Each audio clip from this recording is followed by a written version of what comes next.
All right. So the Nigerian Football Federation have lined up 2 friendly matches for the Super Falcons as they build up to the FIFA Women's World Cup, which will be hosted this year in Australia and New Zealand.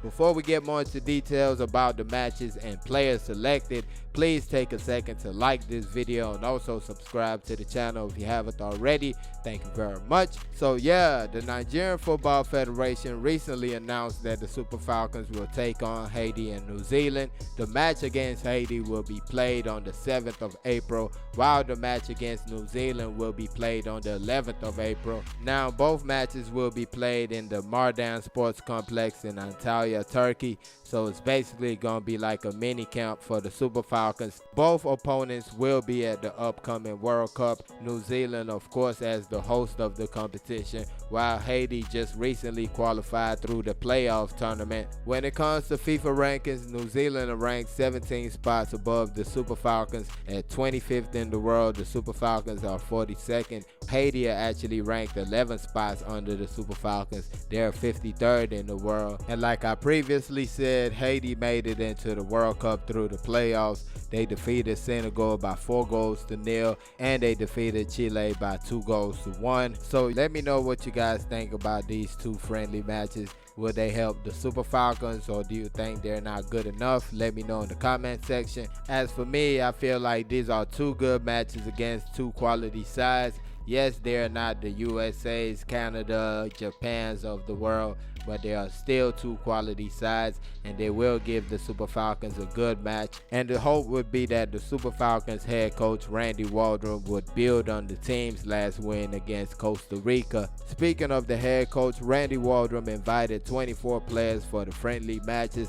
3 of those players were goalkeepers, 7 defenders, 6 midfielders, and 7 forwards. So let's go through the list. The goalkeepers start with Chiamaka Nadoze, Paris FC number 1 for the Super Falcons. Then you have Yewande Balogun, AS Saint Etienne goalkeeper. Started the last match for the team. That was the match against Costa Rica. Did pretty good. Then you have Ian Etienne, plays for Abia Warriors number 1.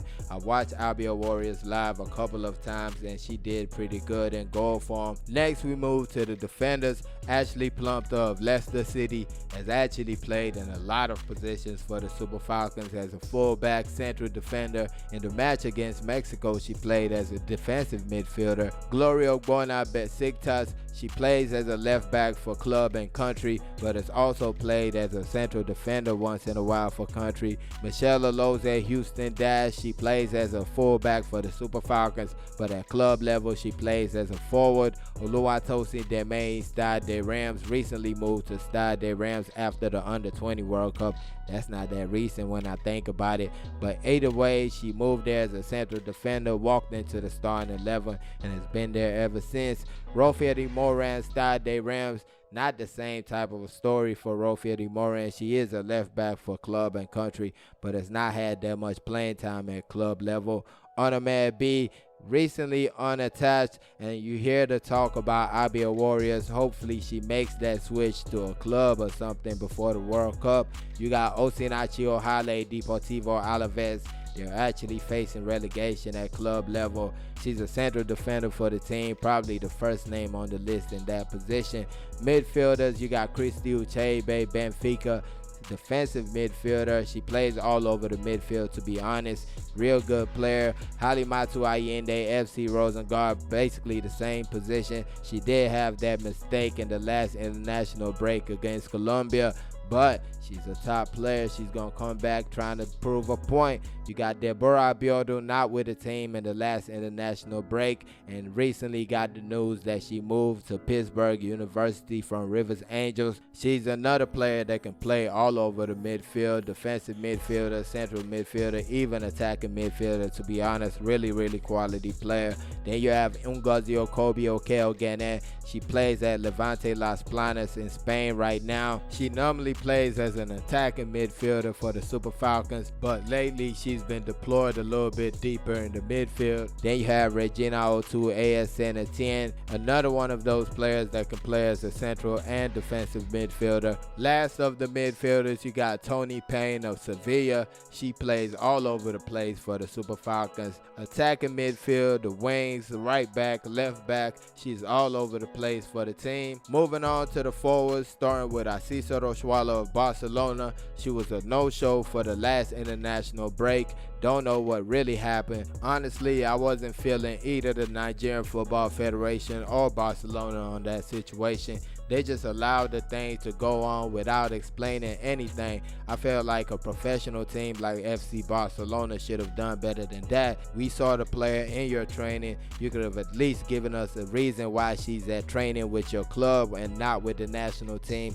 Moving on, we got Rashida Tajibade, Atletico Madrid. She's been switching back and forth from the midfield to the wings, which I feel like her best position for the Super Falcons is on the wings. She had her best performances at the AFCON playing on the wing, so I just don't understand why the coach keeps on switching her back to the midfield, but that's just me. Next, Esther Okoronkwo, AS Saint Etienne, came back from a long-term injury, did not have the best international break, but did get the all-important goal against Costa Rica, which just shows the class is always permanent. Then you have the return of Desire Oparanozie. She plays for Wuhan Jiegu Jiahan in China. She was invited for the last AFCON, which she couldn't make because of travel restrictions, and this is her first call-up ever since. Then you have Ifeoma Onumonu of Gotham FC in the US. She has played as a striker and a winger for the Super Falcons, got the assist for the goal that qualified Nigeria for the World Cup,